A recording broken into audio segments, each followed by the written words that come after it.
Welcome to This Explainer. Okay, today we are totally dismantling a huge financial myth.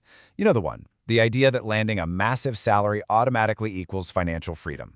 Well, we're going to trace a really specific, actionable blueprint that takes someone from just having a high income to building true, lasting wealth. It completely proves that having the right structure behind the scenes can and absolutely will transform your entire financial reality. So right out of the gate, we've got to challenge a deeply ingrained assumption. Does bringing in thousands of dollars a month actually make you free?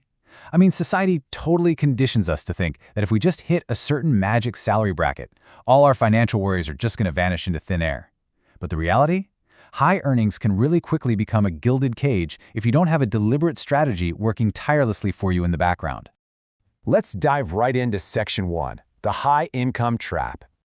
Our subject here was consistently bringing in $5,000 to $10,000 every single month. And honestly, for a lot of people, that feels like the finish line, right? But despite those heavy paychecks, he realized something pretty chilling. If he stopped working, the money completely stopped flowing. He wasn't actually free. He was literally just trading his time for dollars, albeit at a premium rate.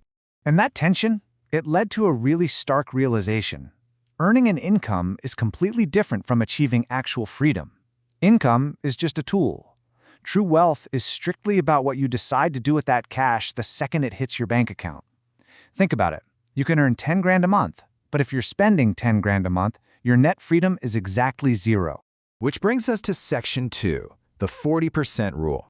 To fix this, he set a remarkably simple but brutally difficult boundary for himself. He decided to save at least 40% of his income every single month. Zero excuses. The real secret ingredient here, though, absolutely no lifestyle inflation. By strictly capping his living expenses at 60%, he aggressively carved out nearly half his earnings to, quite literally, buy back his future. Moving right along to Section 3, building the growth engine. Now, he didn't just skip straight to the sexy part of picking investments. Step 1 was all about pure defense, building up a rock-solid emergency fund. Once that financial fortress was in place, then he moved to Step 2. And that meant intentional investing rather than just throwing his hard-earned cash at whatever the latest trend happened to be. So instead of speculative bets, he fueled his system strictly with index funds and highly reliable assets.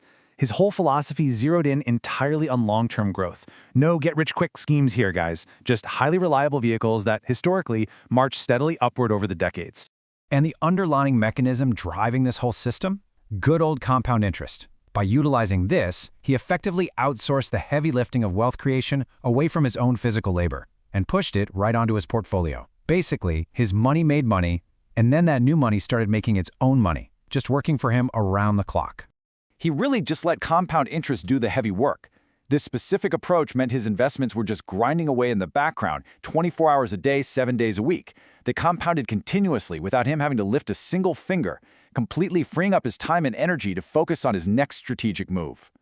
All right, let's look at Section 4, upgrading skills and income. Because while his money was busy compounding in the background, he definitely didn't just sit still. In year 1, he actively worked on upgrading his skills. By year 3, because his value in the market had increased, his income kept rising right along with it. And as year 5 and beyond passed, his earning power just steadily grew. But notice how I said those years passed quietly. He was making significantly more money, sure, but he flatly refused to upgrade to some flashy, loud lifestyle just to show it off. And this brilliantly illustrates the ultimate discipline. On one side of the equation, you have his rising income and his rapidly growing investments. On the other side, the exact same discipline and absolutely no flashy lifestyle. He maintained that 40% rule. Actually, scratch that. He likely even increased it, because as his income shot up, his daily expenses remained totally flat. The gap between what he earned and what he spent just kept getting wider, pouring an insane amount of fuel right into his wealth engine. Which brings us to the big payoff in Section 5, the millionaire system.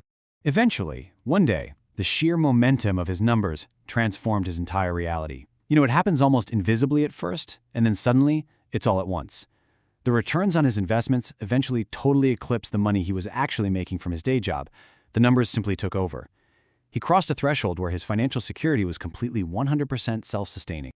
Ultimately, he didn't chase millions. He built a system that made him one. Wealth isn't some chaotic, super stressful pursuit of your next big score. Not at all. It's actually the inevitable, calculated byproduct of an unyielding mechanical process. You just build the machine, turn it on, maintain it with extreme discipline, and then let it do exactly what it was engineered to do. Which, of course, brings us right back to you. As you think about your own earnings this month, I want you to ask yourself a pretty hard question. Are you just earning an income, kind of hoping it will somehow eventually buy your freedom, or are you actively building a system? Look, the money is going to flow through your hands regardless, so are you going to let it just slip away, or will you use it to build an engine that actually works for you?